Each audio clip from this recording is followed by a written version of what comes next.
Buenos días, cordial saludo para todos. Gracias por ver este video y en esta ocasión vamos a tratar un tema muy acorde a la actualidad que estamos viviendo hoy en día.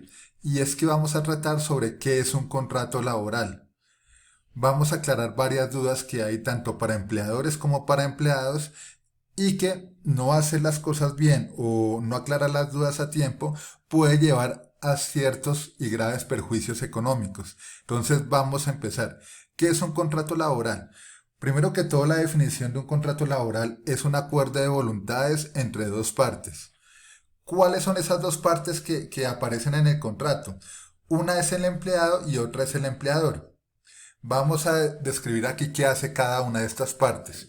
Primero decimos que el empleado es aquel que se compromete a realizar una labor a cambio de una remuneración. La segunda parte es el empleador, también conocido como contraparte. Y el empleador es aquel que se compromete a pagar por la labor realizada por el empleado. ¿Qué formas de contrato existen? En Colombia existe el contrato verbal y el contrato escrito. Los dos tienen igual validez ante la ley. Mucha gente cree que porque no hay un papel firmado no existe contrato laboral y eso es totalmente falso. Los dos están amparados por la legislación colombiana. ¿Qué se necesita para que exista un contrato? Entonces, para que exista un contrato solamente necesitamos que se cumplan tres condiciones. La primera, que haya una subordinación. Cuando hablamos de subordinación es que haya alguien que dé órdenes, o sea, el empleador, y alguien que las ejecute o las cumpla, que en este caso sería el empleado. Después hablamos de remuneración, es que haya una paga por la labor realizada.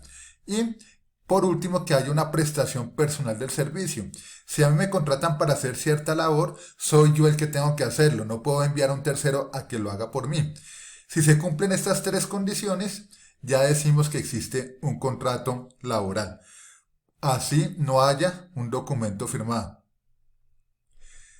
Tipos de contrato. Entonces, en cuanto a los tipos de contrato, encontramos el contrato indefinido. Cuando hablamos de una vinculación laboral, al referirnos al contrato indefinido, quiere decir que tiene una fecha de inicio, pero no tiene una fecha establecida de terminación. Por eso se habla de indefinido, no se sabe cuánto tiempo va a durar. Encontramos asimismo los contratos a término fijo. Estos tienen una fecha de inicio y una fecha de terminación. Puede ser a un año, a 6 meses, a 3 meses. Igual, si existe una vinculación laboral tanto para el contrato a término indefinido como para el contrato a término fijo, el empleador debe pagar lo correspondiente a seguridad social, caja de compensación y prestaciones legales. En un tercer ítem encontramos el contrato de prestación de servicios. Digamos, contratamos a alguien para que nos pinte una vivienda. Acordamos un valor por el pago de la pintura que le dan a la vivienda, por el trabajo de pintar la vivienda, y colocamos una fecha en la cual nos tienen que entregar la vivienda ya totalmente pintada. Pero no podemos exigirle a este empleado o a este trabajador un horario, porque se convertiría en un contrato de vinculación laboral. Entonces no podemos exigir horario. Y aquí el prestador de servicios, o sea, el contratista, tiene que pagarnos o tiene que pagar su seguridad social y darnos la copia del pago. Si no hacemos eso, podemos tener unos graves o incurrir en unos graves problemas legales si es que este contratista se llegara a enfermar o llegara a tener un accidente que lo llegara a incapacitar y esté en ese momento trabajando para nosotros. Y tenemos también el contrato de obra-labor. Este contrato se hace por el término de una labor específica. Puede ser una empresa de call center. Necesita reforzar el tema de las cesantías. Sabe que ese refuerzo va a durar 2 meses. Contrata empleados durante 2 meses por este contrato de hora labor, les paga todas sus prestaciones y demás, pero tan pronto se acabe la labor realizada, se da por terminado el contrato. Bueno, siguiendo acá, siguiente punto a tener en cuenta. Obligaciones del empleador cuando contrata a un empleado por vínculo laboral. Entonces, cuando hay un vínculo laboral, tiene que pagar el auxilio de transporte si el empleado gana hasta 2 salarios mínimos. Lo siguiente, tiene que pagar las prestaciones sociales, la prima. Ya sabemos, un sueldo al año, la mitad en junio y la mitad en diciembre. O si se quiere, o si la empresa quiere mejor, toda en diciembre sin pasarse del 20 de diciembre. La cesantía se paga el 14 de febrero del año siguiente a la labor realizada. Se consigna directamente en el fondo de cesantías. Vacaciones, 15 días de trabajo remunerados y intereses de cesantía. Debe pagar la seguridad social que le corresponda a la empresa, los aportes a salud, a pensión y a riesgos laborales. Debe pagar también la caja de compensación. ¿Qué errores son los más frecuentes al momento de realizar un contrato laboral?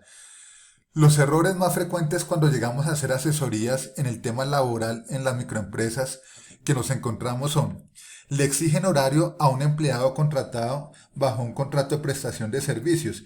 Si es un mesero, digamos, y le pedimos que llegue a las 9 de la mañana y que se vaya a las 5 de la tarde, todos los días ya le estamos pidiendo un horario, ya se convierte en un contrato de vínculo laboral. Entonces, a una persona que contratamos como prestación de servicios, nunca le podemos pedir un horario.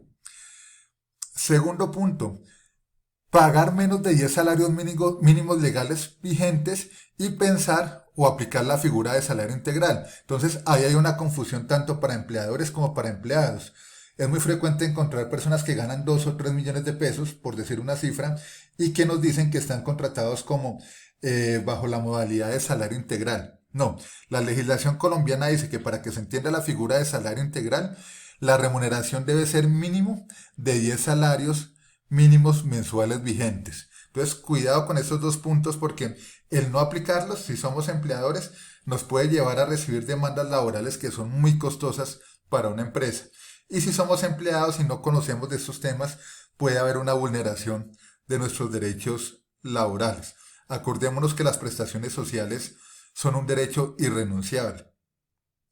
Por último, ¿qué indemnización debe pagar un empleador si termina el contrato a su empleado sin una causa definida o sin una justa causa? Lo primero, no confundir liquidación con indemnización, son dos cosas diferentes. La liquidación sí o sí se paga y es la proporción que tenemos de las prestaciones que no le hemos cancelado al empleado. Pero cuando hablamos de indemnización es por terminar el contrato sin justa causa. O sea, si lo termina el empleador. ¿Cómo se paga? Por el primer año de labores realizadas hay que pagar 30 días de sueldo. Y de ahí en adelante, por cada año de labores realizadas, vamos a pagar 20 días de trabajo o 20 días de sueldo adicionales. Bueno, esta es una sinapsis de lo que es o lo que son los aspectos más importantes del contrato laboral. Recordemos que esto es fundamental para cualquier microempresario, para cualquier empresario, emprendedor, y que no hacer bien el tema de contratación puede acarrear unas demandas muy fuertes en la parte económica. No es más por el momento, les agradezco por ver el video, no olviden suscribirse al canal y coméntenos sus dudas sobre este tema, sobre temas de coaching, programación neurolingüística, gestión financiera, gestión de mercados, bueno, en fin, todo lo que tiene que ver con ciencias empresariales. Muchas gracias y hasta una próxima oportunidad.